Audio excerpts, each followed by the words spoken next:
የመስቀል ሞትና ሲቃይ በሙሉ እንዲገባኝ አልጸልይም። አይገባኝም። መኖር ስለምፈልግ ድነት ይሄ ነው፣ ሲቃዩ ይሄ ነው፣ መከራው ይሄ ነው። ጀርባውን ቡጭቅ ይጮሃል፣ ያጣጥራል፣ ሳጋፍኖታል። 40 ገረፉት፣ አጥንቱን ነው ያልነኩት። ከአጥንቱ አንዳች አትሰበርም የሚል ቃል ስላለ ስጋው ተተልትሎ ደሙ ሰውነቱ ላይ ወርዶ ልብሱ በደም ተነክሮ የተንበረከከበት መሬት በደም ተጨማልቋል። 40 ገርፈውት እጁን ፈቱት። አልበቃቸውም። በቃ ይበቃል ተመለስ አላሉትም። አብ ከሰማይ እንደዚህ ይላል፣ አልጨረሰም። እኛን ያየናል አብ ከጀርባ አላለቀም። በዚህ መገረፍና ሲቃይ ብቻ አይድኑም።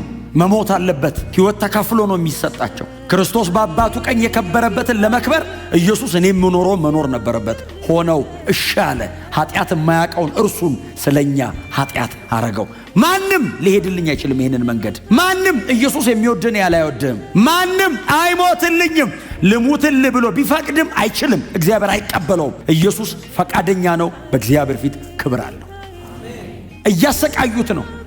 መሞት ብትፈልግ ሞት እንዲርቅህ ነው የሚያረጉ። ያንን ከባድ እንጨት አሸከሙት ላይ በዛ ቁስል ላይ ሳይበላ ነው ያደረው። ሳይበላ ነው በቀን 3 ፍርድ ቤት ሲንከራተት የዋለው። ያንን ሁሉ ወደ 127 ኪሎ ሜትር በእግር ሄዷል። በዚያ ሁሉ ሲቃይ መካከል የዓለምን ሁሉ ኃጢአት ተሸክሟል ላይ። በዛ ላይ አባቱ ትቶታል። በዛ ላይ አንድ ተከታይ አጠገቡ የለም። ሁሉ ትተውት ሄደዋል። ያንን ደረቅ እንጨት ተሸክመው ከጲላጦስ የፍርድ ወንበር እስከ መሰቂያ እስከ ራስ ቀል ሚሏት እስከ ጎሎጎታ ድረስ 0.8 ኪሎ ሜትር ነች። ቪያ ዶሎሮሳ ይሏታል። ዌይ ኦፍ ሶሮ ትባላለች።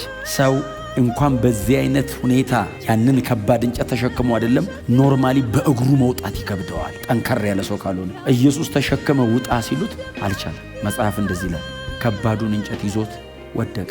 በጀርባው መሬት ላይ ወደቀ። እንጨቱን ይዞት ሲወድቅ ያ ላዩ ላይ የፈሰሰ ደም መሬት ላይ ያለውን አቧራ ይዞት ብድግ አለ። በደም ላዩ ላይ የረጋ ቀጥሎ ደግሞ አቧራ የያዘ በደም የተለወሰ አቧራ ላዩ ላይ አለ። እንኳን ልታምንበት አታየው። እግዚአብሔር ግን የዘላለም ሕይወት ያስቀመጠው እሱ ውስጥ ነው። የመረጠው መሞቻ መስቀል ነው። መስቀል ማለት በዘመናት መካከል እጅግ በጣም ክፉ የተባለው አሟሟት መንገድ ነው። ሮማዊ ዜጋ ከሆንክ በመስቀል አይቀጡህም። ለምን? ለዜጋቸው እንደዚህ አይነት ሞት አይገባም። ብዙ ልጆችን ወደ ክብር ለማምጣት እኮ ነው የሚለው። አንድ ልጁ ላይ ወሰነ። እግዚአብሔር የጨከነው እኔን አይቶ ነው። እግዚአብሔር የዘላለም ሕይወት ያስቀመጠው የተሰቃየው መሲህ ውስጥ ነው።